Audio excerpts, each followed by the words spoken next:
ඕන කම්පැනි එක. ඇතුළට ගිහිල්ලාම බලමුකෝ. Excuse me sir. ඔව් මේ අපේ ඉන්ටර්විව් එකට ආපු ළමයාද? ඔව් සර්. මේ ළමයා අපේ එක්සෑම් වලින් හොඳට ලකුණු එහෙම අරගෙන තිබ්බා. ඒකයි අපි ඉන්ටර්විව් එකට ගෙන්නුවේ. ඉන්ටර්විව් එකේ නම් පොඩි සාමාන්‍ය දැනුම් ප්‍රශ්න ටිකක් තමයි අහන්නේ. හොඳයි සර්. ඔය ළමයාගේ නම ජින්නා නේද?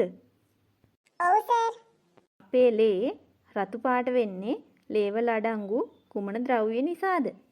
හෙමොග්ලොබින් නිසා. ඔව් ජින්නා හරි. එහෙනම් ජින්නා මට කියමු හොකී ක්‍රීඩාව හොකී කියන නමින් ඉස්සරළම හැඳුන්වපු රට මොකක්ද කියලා. එංගලන්තේ නේද සර්? ඔව් ජින්නා. මං අහන ඊළඟ ප්‍රශ්නේ තමයි කවිසිලුමින ලිව්වේ කවුද කියන එක.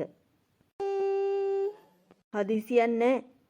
ජින්නා කල්පනා කරලා උත්තරයක් දෙන්නකෝ. මං පොඩි ගමනක් තියෙනවා. ගිහින් එන්නම්. ටිකිරා මං පොඩි වැඩකට එළියට යනවා. මං එනකන් අර ඇතුලේ ඉන්න ළමයාගෙන් කවිසිලුමින ලිව්වේ කවුද කියලා අහගන්නවකෝ. හොඳයි සර්.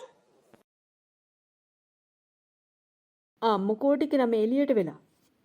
මං ටිකිරාට පවරලා ගියපු වැඩේ ටිකිරා කරාද? ඔව් සර්.